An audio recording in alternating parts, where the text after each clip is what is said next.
किसी वर्ग का विकर्ण एक आयत की लंबाई के बराबर है। हमें क्या क्या दिया है, वर्ग दिया है और आयत दिया है। तो हम वर्ग और आयत के डायग्राम बना लेते हैं। वर्ग में क्या होता है, वर्ग की चारों भुजाएं बराबर होती है, इसकी चारों भुजाएं बराबर होती है। अगर इस भुजा को हम ए मान लें तो ये भी ए होगी, ये भी ए होगी और ये भी ए होगी। और आयत में क्या होता है, आयत में आमने सामने की भुजाएं बराबर होती है। ये जो ए बी भुजा है वो सी डी भुजा के बराबर होगी और जो बी सी भुजा है वो ए डी भुजा के बराबर होगी। आयत में आमने सामने की भुजा बराबर होती है और वर्ग में चारों भुजाएं बराबर होती है। अब सवाल में क्या दिया है, इसमें देखो आयत में क्या होता है, इस भुजा को हम लंबाई मान लें तो इसके सामने वाली भुजा भी लंबाई होगी और इस भुजा को हम चौड़ाई मान लें तो इसके सामने वाली भुजा भी चौड़ाई होगी। आमने सामने की भुजाएं बराबर हो गई।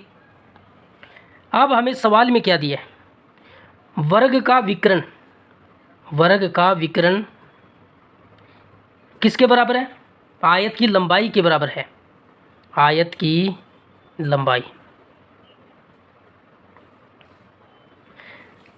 वर्ग के विकर्ण का फॉर्मूला क्या होता है, √2 गुणा भुजा, भुजा को हमने ए माना है तो भुजा ए रखेंगे और बराबर में क्या आ गया, आयत की लंबाई, आयत की लंबाई।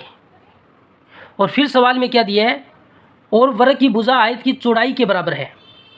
जो आयत की चौड़ाई है, आयत की चौड़ाई वो किसके बराबर है, वर्ग की भुजा के बराबर है। वर्ग की भुजा को ए माना है तो ए के बराबर हो जाएगी। फिर हमें सवाल में क्या दिया है, आयत का क्षेत्रफल दिया है तो वर्ग की भुजा निकालिए। आयत का क्षेत्रफल कितना दिया हुआ है, आयत का क्षेत्रफल कितना है, 400 वर्ग सेमी है। और आयत के क्षेत्रफल का फॉर्मूला क्या होता है, लंबाई गुणा चौड़ाई होता है और इसका मान हमें 400 वर्ग सेमी दिया गया है। लंबाई कितनी है, आयत की लंबाई √2a है, √2a, और चौड़ाई कितनी है, a है, बराबर में क्या है, 400 वर्ग सेमी। यहाँ से हम a का मान निकाल सकते हैं।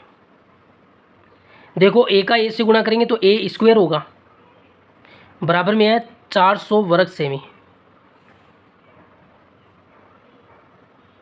और ये √2 गुणा में है, इधर आएगा तो इसके भाग में चला जाएगा। हमें क्या निकालना है, हमें a का मान निकालना है वर्ग की भुजा का। ये वर्ग हटाना होगा। वर्ग हटाने के लिए क्या करते हैं, दोनों तरफ वर्गमूल लेते हैं, दोनों तरफ वर्गमूल लेते हैं तो इसका वर्ग हट जाता है और इस पर वर्गमूल लग जाता है। तो इस पर आप वर्गमूल लगा दीजिए, 400/√2 और वर्ग सेमी। देखो इसके हर का मान √2 है, हर में वर्गमूल का मान आ रहा है तो हमें ये हटाना होगा।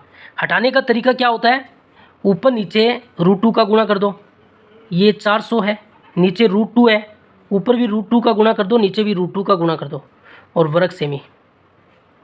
तो देखो अब क्या होगा, अब ये हो जाएगा 400√2 और नीचे √2 का √2 से गुणा करेंगे 2 आएगा और उसके ऊपर रूट तो है ही और वर्ग सेमी। 400 में 2 का भाग देंगे तो 200 आएगा और गुणा में √2 है, फिर उसके ऊपर एक और रूट है और वर्ग सेमी। ये वर्ग और वर्गमूल कैंसिल होगा तो सेमी बाहर आ जाएगा। इसका आंसर ये होगा वर्ग की भुजा का। अगर हमसे क्षेत्रफल पूछता कि वर्ग का क्षेत्रफल क्या होगा तो वर्ग के क्षेत्रफल का फॉर्मूला होता है भुजा स्क्वायर। भुजा का मान a माना है तो a का स्क्वायर, ये क्षेत्रफल ही है। और इसमें आप क्या करते हैं, ये √2 नीचे है तो ऊपर नीचे √2 का गुणा करते, तो ये √2 का √2 से गुणा करते तो 2 बनता, 400 में 2 का भाग देते तो ये बनता 200 √2 वर्ग सेमी। अगर क्षेत्रफल पूछा जाता तो भुजा का मान तो इतना ही आएगा।